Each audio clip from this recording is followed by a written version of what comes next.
रहमान इय्याका नाबुदु व इय्याका नस्तईन। मैं हूँ जी डॉक्टर हुमायूं मोहम्मद, पाकिस्तान तहरीक इंसाफ। आज मेरे दिमाग में एक सवाल मेरा उठा और वो सवाल किन के लिए है? वो सवाल है मैं अपने मुअज़्ज़ज़ चीफ जस्टिस ऑफ पाकिस्तान के लिए। वो सवाल है मेरे पूरे सुप्रीम कोर्ट के हर एक जज के लिए। वो सवाल है आज जितने भी जुडिशरी के जितने भी मेंबरान हैं, ऑनरेबल मेंबरान, उनके लिए। वो सवाल है मेरे जितने भी लॉयर्स हैं पाकिस्तान के, जो अपने आप को कानून का रखवाला समझते, वो अपने आप को कॉन्स्टिट्यूशन का रखवाला लगते। उनके लिए कॉन्स्टिट्यूशन सब कुछ है, ज़िंदगी है, सब कुछ है। उनके लिए हलाल की कमाई है कॉन्स्टिट्यूशन।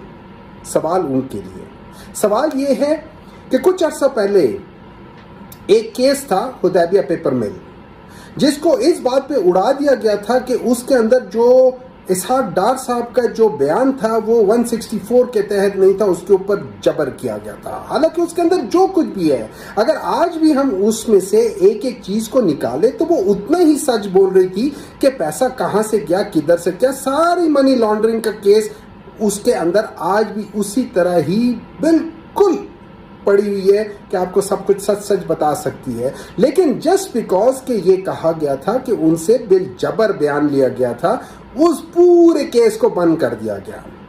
तो अब सवाल ये है कि उस कॉन्स्टिट्यूशनल अमेंडमेंट को आप कैसे मानेंगे कि जिसके अंदर पाकिस्तान तहरीक इंसाफ के सेनेटर्स और MNAs को बिल जबर जोरी से, वो लोग, उन लोगों की वीडियोस है कि वो लोग नहीं चाहते लेकिन मजबूरी की हालत में वो वोट देने जा रहे हैं। सवाल है मेरे चीफ जस्टिस साहब से, सवाल है मेरे सुप्रीम कोर्ट से कि क्या ये जो आईनी तरामीम है इसको हम मान लेंगे कि क्या ये 164 के तहत पूरा उतरता है कि नहीं उतरता? ये भी तो एक बयान ही है ना, ये भी तो एक अमानत है। क्या ये उतरता है या नहीं? आप इसका जवाब देंगे। शुक्रिया।